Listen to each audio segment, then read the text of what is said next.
Hello researchers, welcome to my next research video.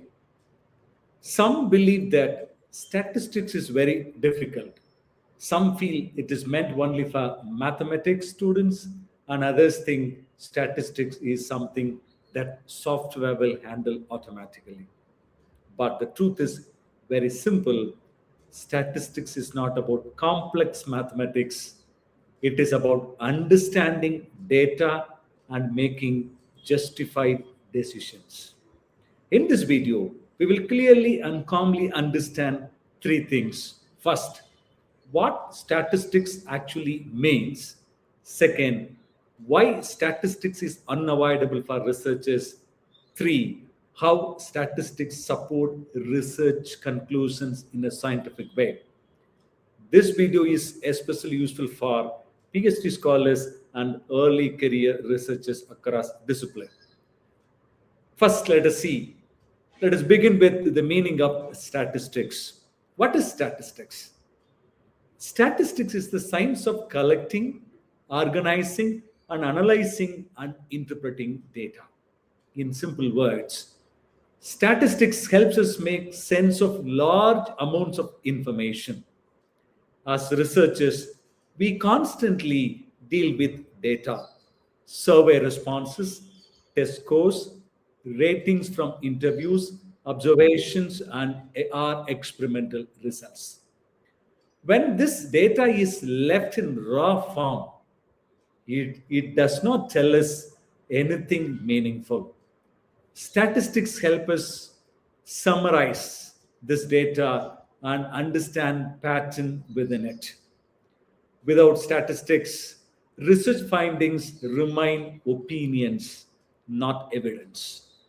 Statistics transforms data into scientific support for research claims. Why do researchers need statistics? Statistics is required at every stage of research, not only at the analysis stage. This is the common misconception. People think that statistics require only in the analysis stage. No, it requires in every stage. During research design, statistics helps us decide what type of study to conduct, how many participants are required, and how variables should be measured. During data collection, statistics guides sampling procedures. During data analysis, it helps us choose appropriate methods. And finally, statistics allows us to test hypotheses and draw conclusions. Researchers often ask questions like, is this result meaningful or did it occur by chance? Is there a relationship between variables? Can the findings be generalized to a larger population? Statistics provides objective answers to these three questions. That is why statistics adds credibility, reliability, and scientific strength to research. Statistics is broadly divided into two major branches. One is descriptive statistics, another one is inferential statistics. Descriptive statistics describes what the data shows. It uses tools like mean, median, percentage, tables, and graphs. For example, when we say the average mark of students in this particular class is 75, we are simply describing the data we collected. Whereas inferential statistics goes one step further. It helps us draw conclusions beyond the sample. Inferential statistics uses tests such as t-test, ANOVA, correlation, and regression. For example, when we say there is a significant difference between two groups, we are making an inference based on probability. Most research studies use both descriptive and inferential statistics depending on their objectives. Let us see statistics in quantitative research. So it plays a crucial role in quantitative research. It is widely used in survey research, experimental studies, educational research, and social science research. Statistics helps researchers convert numbers to meaning, but a good researcher does not merely run statistical tests.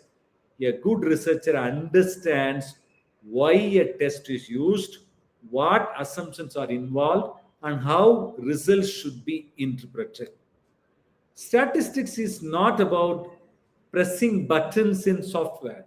It is about thinking scientifically about data. Common myths about statistics. Let us clear some common misconceptions. Many people believe that statistics is only mathematics.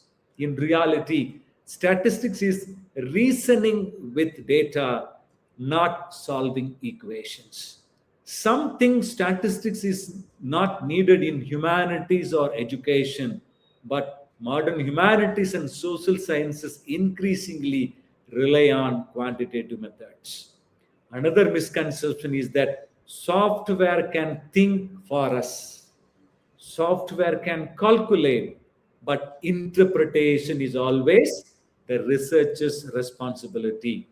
Understanding these realities removes unnecessary fear of statistics.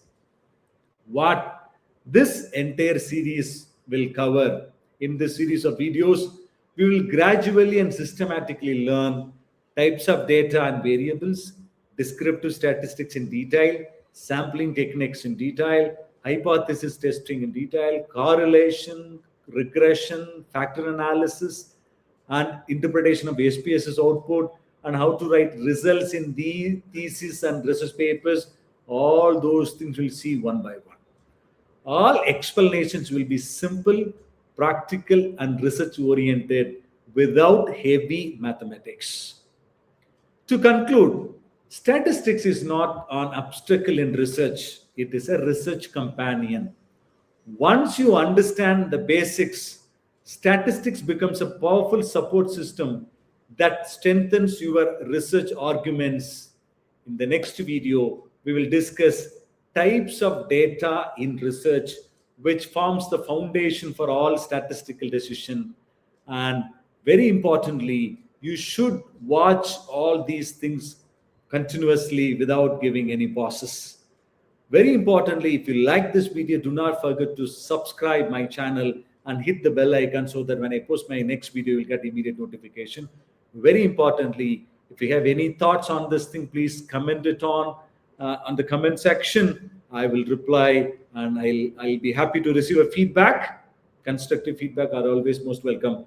I'll catch you in the next video. Bye-bye.